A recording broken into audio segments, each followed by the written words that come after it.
Doris Day spent most of her life being remembered as Hollywood's brightest smile, the woman whose voice could make an entire nation feel safe.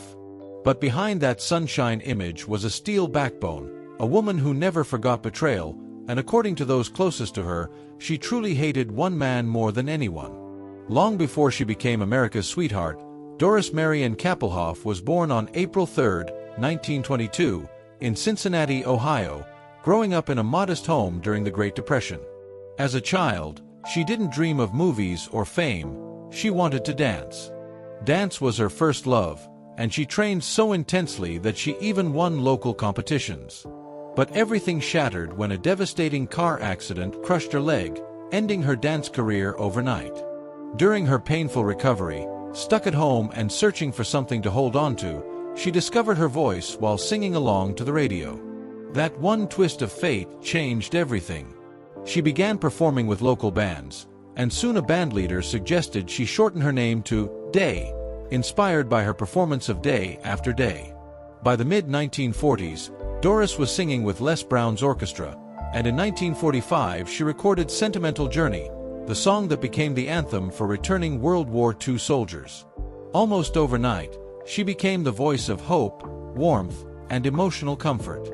Hollywood quickly grabbed her, and by 1948 she made her film debut in Romance on the High Seas, launching one of the most successful careers in entertainment history.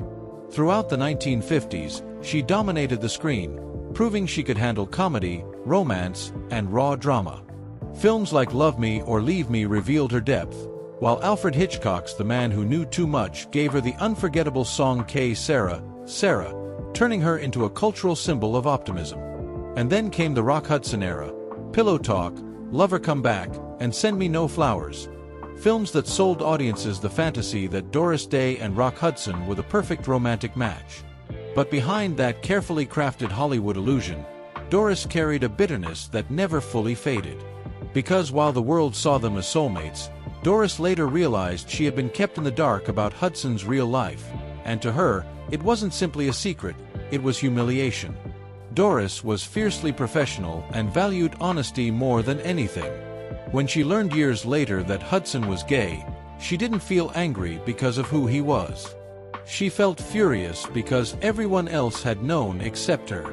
She believed she had been used as a tool in the studio system's biggest lie, forced to smile in interviews and pose for publicity shots while unknowingly helping sell a romance that was never real. To Doris, that wasn't harmless movie magic, it was betrayal. She admitted that the pain wasn't about his private life, but about being made to look foolish. And Doris Day hated feeling manipulated.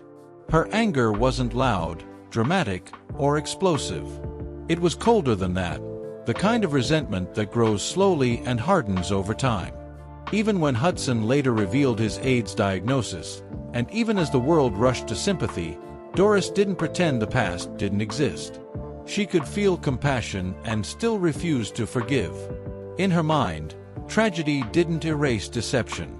And the more Hollywood continued to romanticize their partnership, the more she felt trapped inside a fake history she never agreed to create. But the truth is, Doris Day's life had always been marked by betrayal, long before Rock Hudson. Her marriages were filled with heartbreak, abuse, and control. She survived an abusive first husband, a second marriage crushed by fame, and later discovered financial betrayal tied to her third husband. Doris Day didn't just play strong women on screen.